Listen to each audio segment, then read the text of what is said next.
Hello everyone, আজকের ব্লগটা start করছি। দেখো একদম বাসে বসে বসে, মানে হ্যাঁ আমি একটা জায়গায় যাচ্ছি। একটা জায়গায় বলাটা ভুল, আমি যাচ্ছি আমার বাবার বাড়ি বর্ধমান। তো বিশেষ একটা কারণেই যাচ্ছি। মানে বিশেষত কি বলতো, কারণ ছাড়া তো যাওয়া হয় না, এমনি ঘুরতে যাচ্ছি বললে বলাটা ভুল হবে। একটা কারণ নিয়েই যাচ্ছি। তো দেখো বাসে আমি চলে এলাম দুর্গাপুর, দেখতে পাচ্ছ দুর্গাপুর টোল ক্রস করলাম।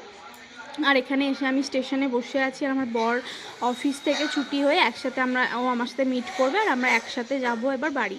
এত দূর পর্যন্ত কিন্তু আমি একাই এলাম, মানে আমাকে বাসে চাপিয়ে দিয়ে গেছিলো, আমি চলে এলাম। আর এরপর আমার বর এসে আমার সাথে মিট করবে।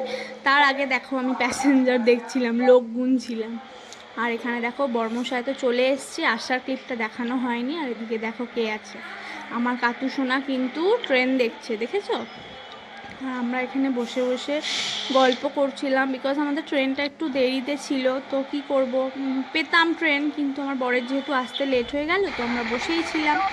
তো তারপর দেখো ট্রেনে উঠে গেছি। আর ট্রেনে তো বিশেষ কিছু ভিডিও তেমন নিতে পারিনি, বিকজ প্রচণ্ড ভিড় ছিল, বসার সিটটা পর্যন্ত পাইনি।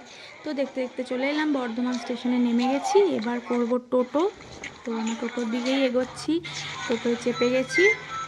আর এখন তো বুঝতেই পারছো টোটোর যা ডিমান্ড, মানে চারজন না হলে তো ওনারা ছাড়বেনই না টোটো। তো বসেছিলাম। তারপর দেখো বাড়ির পথে এদিকে আমার বর মিষ্টি নিতে চলে গেল। আর অবশেষে চলে এলাম আমরা বাড়িতে। গেট খুলছে, আর এসে যেন একটা শান্তি, মানে আসার আগে একটা বিরাট একটা এক্সাইটমেন্ট হয়, তাই না? যাবো যাবো যাবো, মানে এই আনন্দটা যারা একমাত্র এরকম বা শ্বশুরবাড়ি থেকে বাড়ি যাও তারাই রিলেট করতে পারবে। আর এসে দেখো দাদুর সাথে দেখা হয়ে গেল। এখানে দাদু এখন মোটামুটি ভালোই আছে, আর বাড়ির সবার সাথে তারপর একে একে দেখা করলাম। তো চলো আজকের ব্লগটা এইটুকুই, দেখা হচ্ছে পরের ভিডিওতে, আরও ইন্টারেস্টিং ব্লগস আসছে। তো ততক্ষণ সবাই ভালো থেকো, সুস্থ থেকো, বাই।